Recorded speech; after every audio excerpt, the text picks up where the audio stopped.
Roll for Crit presents how to play Twisted Fables in 5 minutes or less or more. Twisted Fables is the deck-building fighting game of fantastical fictional heroines, designed by Gong Wang and Xiang Gao and published by Dimension Games. Your goal in Twisted Fables is to reduce the HP of your opponent to 0 before they can do the same to you. Each player will begin with their own character, known as a fable, along with a board and trackers to mark your HP and other stats. Each player also has their very own set of skill cards, which are separated into 3 face-up decks, along with 3 epic cards kept separately. The top card of each of those skill decks, along with a set of basic cards, will form your starting deck. Both players shuffle that deck and place it face down, then draw their starting hands. Normally, players will have a hand of 6 cards on their turns, but for the first round, the first player will only have 4. Some fables also have their own unique setup instructions, which should be carried out before the game begins. Players' fable standees will be placed on the starting positions of the fighting track, made up of 9 spaces. Players go back and forth, carrying out all of the phases of a turn completely before the next player goes. First up is the beginning phase. If you have any cards or abilities in your play area that specifically instruct you to resolve them at the beginning of your turn, now is the time to do so. Then jump to the refresh phase. If you played any cards during your previous turn with ongoing effects, they'll be in your play area along with the cards required to play them. Now is when you discard those leftover cards to your discard pile. Then, if your defense level was raised at all, it's reset back down to 0. Now comes the activation phase, the most important phase of the game during which you'll be playing cards and taking actions.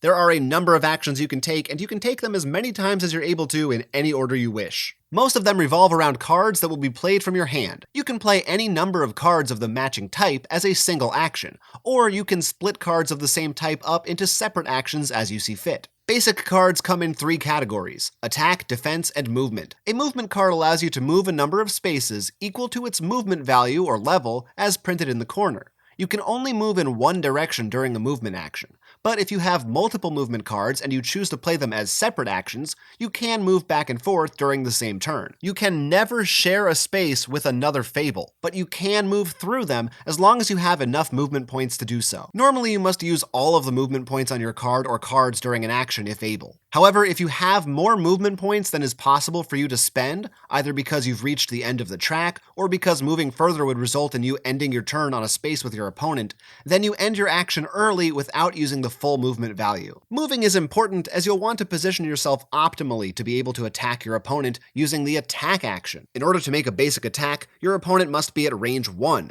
meaning they occupy the space directly next to yours. 2 spaces away would be considered range 2, and so on. If they're not in range, then you cannot use the attack action. If they are, you can spend 1 or more attack cards from your hand. You inflict a number of damage points equal to the total value of your attack cards. If the defending player has any defense points, the damage is applied to their defense first, as indicated via their defense track. Any remaining damage is dealt directly to their HP track. If their defense is at 0, then all of it goes through to the HP track. You also ignore defense if an effect instructs you to lose HP directly. Defense points can be gained through the defense action. On your turn, play 1 or more defense cards to increase your defense by a number equal to the total value of your played defense cards. Your fable has a max defense limit, which means your defense total cannot exceed this value, even if you play enough cards to do so. The 4th type of basic card is the wild card, which can be used as any one of the other 3 types as you see fit. One other important thing you need to know about attack, defense, and movement actions is that each one generates power. After carrying out your action's effect, you also increase your power track by a number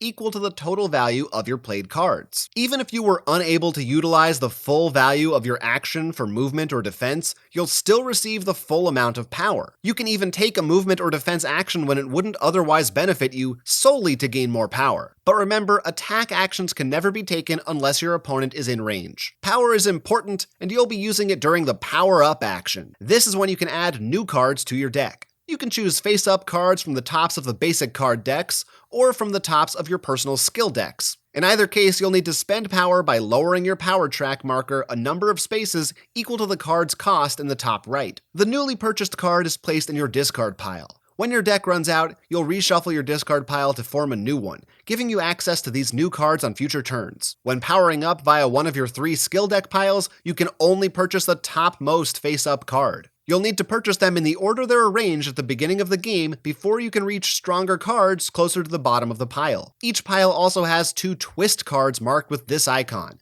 These are special cards that you don't need to purchase. Instead, as soon as one is revealed, because the card on top of it was purchased, you acquire it and place it below your player board, following its ongoing effects for the remainder of the game. The bottom card of each pile will always be a twist, typically the same twist in each pile, with powerful cumulative effects. Your other skill cards that are added to your deck are played and carried out according to their instructions, similarly to how you play basic action cards. However, you can only play one at a time, and in order to do so, you'll need to also play a basic card of the indicated type along with it. That card won't take effect separately, and it won't give you any power. It's only being used to enable the skill card's effect. Skill cards give you access to stronger abilities, such as being able to attack from further away. If the card's text features an attack, defense, or movement icon, it refers to the value of the accompanying basic card you played with it. This icon refers to the skill card's skill value in the top left corner. If a card has a knockback effect, that means you force your opponent to move a number of spaces away from you. The last card type you have to consider is the epic card. Each player has 3 of these. At the start of the game, a marker will be placed on your HP track according to your Fable's epic threshold number. As soon as your HP meets or falls below that threshold, you get to take one of those 3 epic cards and add it to your hand immediately. Epic cards are super powerful, but you only get to choose one each game to be added to your deck, while the other 2 are removed. In addition to the aforementioned actions, certain cards may give you other action options which you can take on your turn. Instead of taking any actions on your turn, you can choose to focus. This choice must be made at the start of your activation phase before any cards are played or any effects are carried out. If you focus, then instead of taking any actions, you get to destroy a card from your hand or discard pile, thereby removing it from the game, in order to make your deck more efficient. After focusing or taking all the actions you can or want to, finish with the ending phase. Reset your power track to 0, discard any remaining cards in hand, and discard any cards you played during your turn from your play area, unless they have ongoing effects or are powering another card that has ongoing effects. Draw a new hand of 6 cards, then if you have any end-of-turn effects in play, resolve those now before ending your turn. The next player then takes their turn, following all the same phases, and so on until one Fable's HP is reduced to 0. You might also want to play in Relic Mode, in which the spaces on the track are made up of face-up relic cards, and you can spend a skill card on your turn to activate the ability on the card in your space. Empty card spaces are refilled with new relics at the end of your turn. If you've got the 2v2 upgrade pack, you can also play in 2v2 mode. Players will now be set up on 2 different fighting tracks on either side of the row of cards. Players can spend a movement card to move from one track to the other. If playing 2v2 mode with relics, the relic next to your space can be activated from either fighting track. Used relics are replaced at the end of the turn as usual. However you play, the last Fable standing is the winner. In conclusion, move, attack, defend, power up. That's Twisted Fables in a nutshell. Did you get all that?